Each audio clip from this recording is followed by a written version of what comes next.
Hey, Jeff here. It's Netflix and Slay. Um, still sticking with that. Yeah, we're still sticking with that title.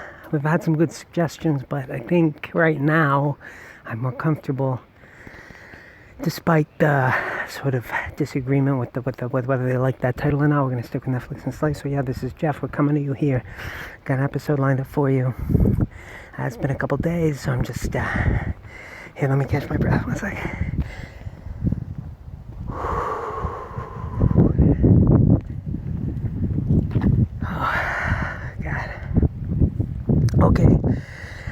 Okay, so updates. No guests today, but we got some good guests lined up. Basically, I also have got some audio equipment coming in, so the audio is going to be a little better and it's going to be a little more portable. So right now, as you know, I go work out and I take breaks and I talk to you.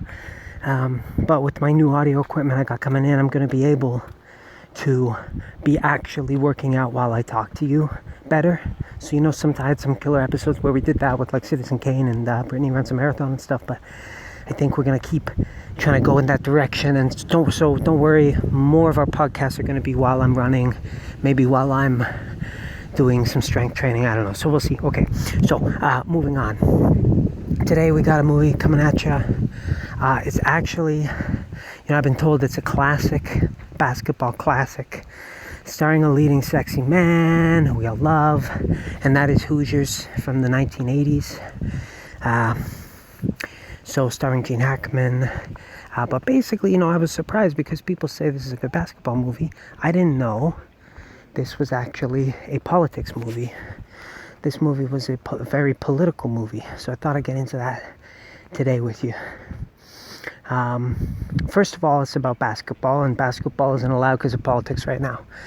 Because as you know, it's the Corona-19 pandemic response right now. And actually, the laws just said we can now have gatherings of 10. That's right, 10. So I guess a basketball game would be allowed. But I think you'd find that there might be some issues associated with that. Namely, there's no referee in that case. And then how do you know it's a foul? Or if someone stepped out of bounds, like it's hard to see if you stepped out of bounds. So you just sort of be taking people's word for that. But so that would be tricky. But okay, aside from that, the fact that it is about basketball is the issue that's on everyone's mind right now, and that is the issue of race, right? So yeah, that's right. Netflix and Slay, we're gonna get into it. We're gonna be talking about that today, right now. One second, let me just catch my breath. Oh, I got it.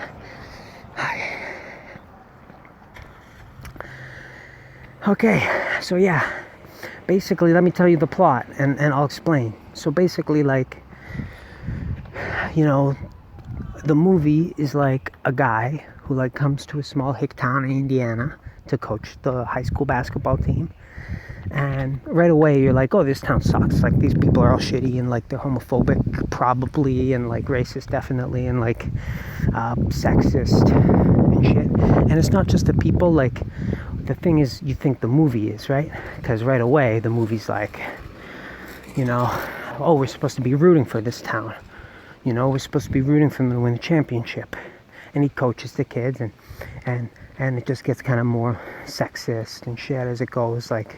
Gene Hackman, is 50, and he grabs a woman and kisses her, and she's 20, and at first she doesn't seem that into it, and then they kind of ignore it, and she's the only chick in the film, and anyway, it doesn't matter. But that's basically that. So you think the movie's all shitty, and then at the end, and there are no black people, right? And it's basketball, and you're like, what? And then at the end, they go to the state championships. So spoiler alerts here, but they're in the state championships, and they're playing a team from Indianapolis, and the team they're all black people. It's like a city team, and you're supposed to be rooting for the shitty white people. So you think, oh, the movie's shitty, right? But then at the very end, when they win, and they do win, you see shots of sad, nice people on the other team. And you're like, oh, in those one shots, is the movie trying to tell me that this whole time it's been getting me all all like shitty and offensive and racist and stuff, even though I'm really political, right, and I should know that, but I'm still rooting for the team, right? But then at the very end, there's that one shot and you're like, oh shit, have I been rooting against people who have been oppressed and for the oppressors? Is that what's been happening? Have I been rooting for the Proud Boys and the people who are like shitty and online and stuff? And it really makes you think about politics, but you're not also sure because it's so brief. You're like, oh, or is the movie just racist or something, right? So it's this moral ambiguity. You're morally ambiguous and you don't know what it's about. Even at the end, you're not sure where it's coming from, you know? And I don't know, I find that really interesting because in a way, that kind of moral ambiguity forces you to be more political. Like, I couldn't imagine watching that movie when it comes out and not even thinking about that. I mean, you have to be a fucking idiot not to think about that, you know? You have to be a real fucking idiot to watch a movie like that and just be like, oh, it's a fun basketball movie and it's classic and gives me rosy feelings. Obviously, it's political and about that. And, so, yeah, it's the moral ambiguity, I think, that actually makes it really powerful art because it forces you as a viewer to grapple with your own, you know, morality and your own assumptions about what these things should be, like race and homophobics and stuff. And I think that art that does that you're not quite sure if it's on your side or not on your side, puts you in this uncomfortable zone, like Hoosiers does, and really makes you think, you know, am I racist? So anyway, that was, I'm thinking of maybe watching more movies like this, maybe starting a movie-a-thon about the moral ambiguity. As you know, one of my other projects here is well, I've been really attracted to watching like feminist stuff, you know, like feminist movies. Like that's, for some reason I've been really drawn or like attracted to that. So like, but also maybe we could try to watch like morally ambiguous movies that like you're not sure if they're, you know, morally good or bad. It really makes you question your own sort of assumptions and how people behave around you. So anyway, maybe that's next. We've also got the John Lovitz marathon, which we're going to do, and also movies with actors who are trying to be like John Lovitz but can't quite pull it off, so we might get there. But so anyway, as you know, this just reinforces I'm very political. This movie